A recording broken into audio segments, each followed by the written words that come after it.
So let's talk about privilege. Privilege is not something you are born with. Privilege is not cheating, but rather it is the result of the accumulation of life choices, exposure, and resilience over time. I am a neurosurgery resident in a public university in Indonesia. For years, I've been told that the only way to get into residency or any competitive position is to either be born of specialist parents, own a vast amount of wealth, be related to politicians, or any combination. Basically, to be privileged. I realized that I didn't have any of these three in the start, and I'm wondering what got me in here. Over time, the more I delved into the world of residency, I became aware of what those privilege really means and debunked these superficial myths. And this not only works in medical residency. The same pattern is also observed in most businesses, job applications, and leadership, and also art. Number one, it is not being born to specialist parents or a business owner. It is being enthusiastically involved in what you are doing. If you happen to be lucky enough to have a dad who is an academic professor, you'll be looking at his work, the workplace, the scientific papers, etc. Or maybe your mom is an anesthesiologist. You'll start to get oriented in an operating room due to a call of duty while your family is outing in a mall.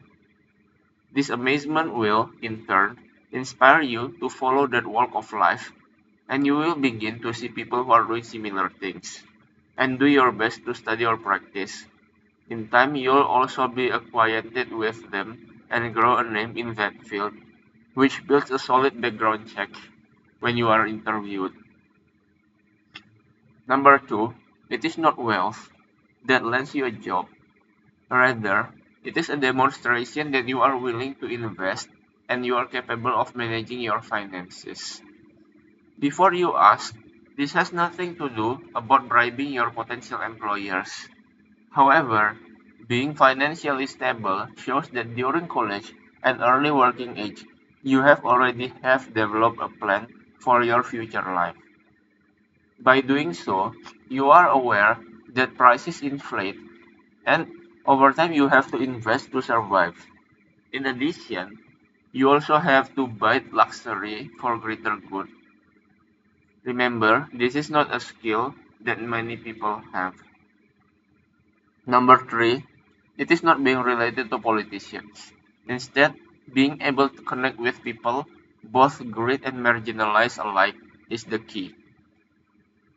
Not everyone likes politicians and politics, but brief brushes with politics and civil administration are part and parcel of modern life.